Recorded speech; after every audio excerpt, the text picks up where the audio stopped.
Evan, gaano kalaki ang itinaas nitong proposed budget sa susunod na taon kumpara sa national budget ngayong 2026?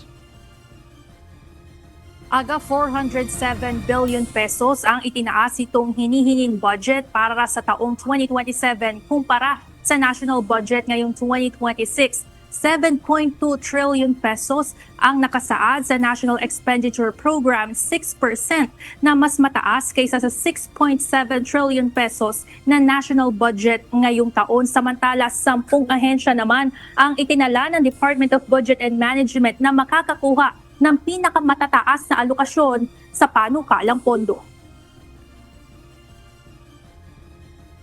Nasa House of Representatives na ang 2027 National Expenditure Program o NEP matapos i-turn over ng Department of Budget and Management ngayong araw. Ito na ang huling NEP na buong ipapatupad ng administrasyon bago matapos ang termino ni Pangulong Ferdinand Marcos Jr. sa darating na 2028. Sa kabuuang 7.2 trillion pesos na panukalang pondo, 10 ahensya ang nais paglaanan ng pinakamalalaking alokasyon. Nangunguna rito ang Department of Education na may 976 billion pesos. Pangalawa ang Department of Public Works and Highways sa halagang 644 billion pesos, habang pumangatlo ang sektor ng kalusugan na may 353.8 billion pesos. Sinundan ito ng Department of Interior and Local Government o DILG at Department of National Defense. Paglalaanan rin ng malaking halaga ang sektor ng transportasyon, agrikultura, social welfare, higher education at ang judiciary. Ayon kay DBM Acting Secretary Kim De Leon, dumaan sa masusing pagbusisi ang mga proyekto bago maisama sa proposed budget. Sang-ayon naman sa konstitusyon na unahin at iprioridad ang sektor ng edukasyon pagdating sa paglalaanan ng pondo. This would probably be the first time that you will see 2 entries for education in the top 10. Dahil nakahiwalay po yung basic education as top 1 at makikita nyo yung higher education sa top 8 or 9 if I'm not mistaken. Ito ay patunay lamang ng binibigay na importansya ng administrasyon sa sektor ng edukasyon.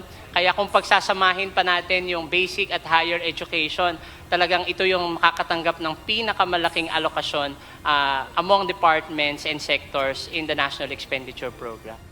Samantala, naglaan na rin ng 107.4 billion pesos na alokasyon para sa flood control projects. Isang taon matapos itong patawan ng zero budget dahil sa issue ng katiwalian.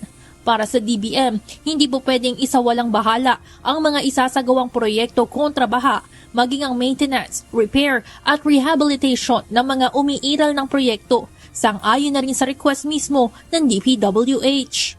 Dahil siniguro natin na properly identified, properly tagged ang location ng mga projects, duly supported ngayon pa lang ng actual program of works ang mga ito upang masiguro natin na hindi ito magiging mga ghost flood control projects kapag ito ay naaprubahan ng Kongreso.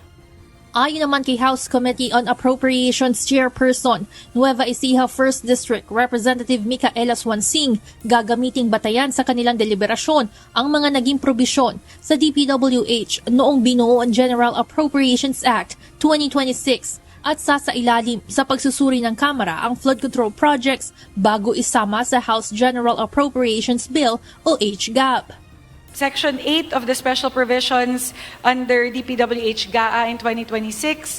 Ito po siguro yung pinakamahalaga kasi direkta po itong nakakonekta sa monitoring na, sa vetting at implementation infrastructure projects, and later on, Congress will exercise or oversight function to make sure that these projects are implemented correctly.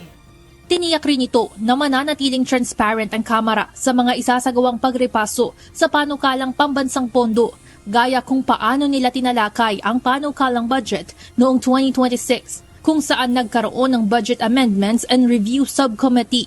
Naka-livestream ang bawat deliberasyon at binuo ang kauna-unahang People's Budget Review kung saan pinapaigting ang pakikibahagi ng publiko sa budget process.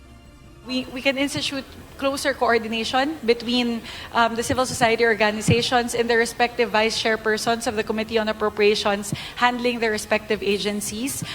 Para po mas sa pagtakbo po noong budget deliberations, kung meron sila nakikita na pwede pang ma-improve doon po sa budget ng isang ahensya na hinahawakan po or dinidepensahan noong vice chairperson na iyon ay maaari nilang i-share yon. So perhaps that can be an improvement point which we will endeavor to do during this year's budget deliberations.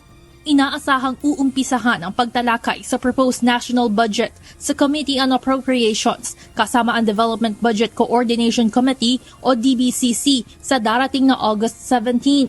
Target namang maaprubahan sa ikatlong pagbasa ang 2027 HGAB sa darating na October 9. Ngayon, nasa Kongreso na ang panukalang budget. Tungkulin nating tiyakin ang layuning ito ay mananatili hanggang sa huling bersyon ng General Appropriation Bill. Sa bagong Kongreso, masusi nating susuriin ang bawat bahagi ng panukala. Tatanungin natin ang mga ahensya hindi lamang kung magkano ang kanilang hinihingi, kundi kung paano ito gagamitin at kung anong konkretong bunga ang maibibigay nito sa sambayanan. Aga matapos isumite ng Department of Budget and Management ang 2027 budget proposal dito sa Kamara, kaninang umaga nagtungo rin sina DBM Acting Secretary Kim De Leon sa Senado para bigyan ng kopya ng budget proposal ang mataas na kapulungan ng Kongreso. Tinanggap ito ni na Senate President Sherwin Gatchalian at Senate Finance Committee Chairperson J.B. Ejercito. Itong 2027 budget proposal ayon sa Pangulo ng Senado, sisimulan nila ang pagtalakay sa panukalang pondo sa pamamagitan ng pagdinig kasama ang DBCC sa darating na August 27, araw ng Huwebes. Iyan muna ang update. Balik sa inyo dyan, Aga. Maraming salamat, Ivan Alvarez.